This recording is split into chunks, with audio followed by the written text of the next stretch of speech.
Hi అండి. ఈ neck డిజైన్‌కి అయితే డబుల్ డోరీస్ వస్తాయండి. కొంచెం డిఫరెంట్‌గా చాలా బావుంటుంది. నేను ఈ నెక్ మోడల్ చాలా మందికి స్టిచ్ చేశాను. చాలా బావుంది కూడా. ఈ నెక్ మోడల్ అయితే నేను ఎప్పటినుంచో కుడుతున్నానండి. భలే ఈజీ అనిపిస్తుంది. అంటే కుట్టి అలవాటైపోయింది ఈ నెక్ మోడలు.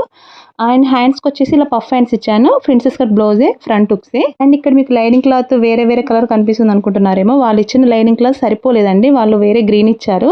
అది సరిపోక నేను నా దగ్గర క్లాత్‌ని యాడ్ చేయాల్సొచ్చింది. ఇలా నడుం బెల్ట్‌కి గానీ, నెక్ చుట్టూరు ఇలా స్టిఫ్ కోసం పట్టీ వేస్తాం కదా! గల్ల పట్టీ. ఆ పట్టీకి నేను నా దగ్గర ఉన్న క్లాత్‌ని యూజ్ చేశాను.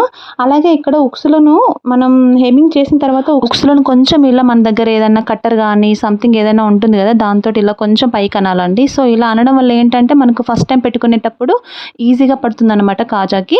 లేదంటే కొంచెం కష్టమవుతుంది. కొంచెం జస్ట్ లైట్‌గా అంటే లైట్‌గా ఉక్సులను లేపాలండి. అండ్ ఇది మధుబాల కటింగ్ అండి. ఫ్రంట్ నెక్ వచ్చేసి నేను దీనికి ఫుల్ వీడియో కూడా పెట్టాను. అండ్ ఈ 3 బ్లౌజులు ఒక కస్టమర్‌వే. దీనికి చిన్న డైమండ్ షేప్‌లో ఇలా నెక్ షేప్ ఇచ్చేసి సింపుల్‌గా కుట్టేసాను. బ్లౌజులు స్టిచ్చింగ్ అయితే చేస్తాను కానీ అసలు హెమ్మింగ్ చేయడానికి టైం సరిపోదండి. సో, ఇంక నేను వేరే వాళ్ళకి ఇచ్చి చేపిస్తాను. అయితే వాళ్ళు ఉక్సులు కరెక్ట్‌గా ఇలా అన్నారా లేదా అని చెక్ చేసేసరికి వాళ్ళు ఇలా అనకుండానే నాకు ఇచ్చేసారు. సో, ఇంక నేను అన్నీ సెట్ చేస్తున్నాను ఇక్కడ.